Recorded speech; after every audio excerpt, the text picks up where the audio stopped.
Hello, bilang mga compulsory heirs, no, ay kayo ay automatic na pag nagmamay-ari o nagiging isang co-owners, no, mga co-owners doon sa mga naiwang ari-arian ng inyong magulang. So kahit na hindi maaring tatanggi ang inyong magulang na huwag kayong bigyan, no, kasi yun ay inyo ng karapatan.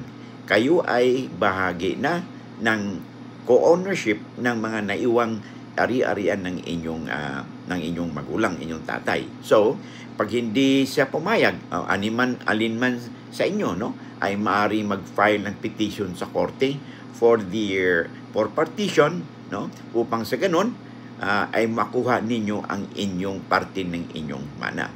Okay? So, ang pagpaparte ng mana, okay, lahat po ng properties na napundar ng mag-asawa, ang kalahati nito ay mapupunta sa surviving spouse, no?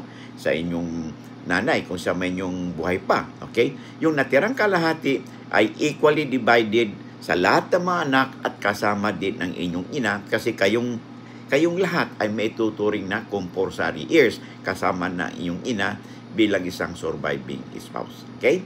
Makipag-ugnayan kayo sa lawyer kung kinakailangan, no? Okay, at sana naman, no, magkasundo kayo sa pagparti-parti ng inyong mana dahil ito ay inyong karapatan, no? At hindi lang ito naaayon sa kagustuhan o hindi kagustuhan ng inyong magulang. Karapatan ninyo ito dahil kayo ay co-owners at co-heirs dun sa mga naiwang ari-arian ng inyong magulang. Lamang na kayo pag may alam sa batas.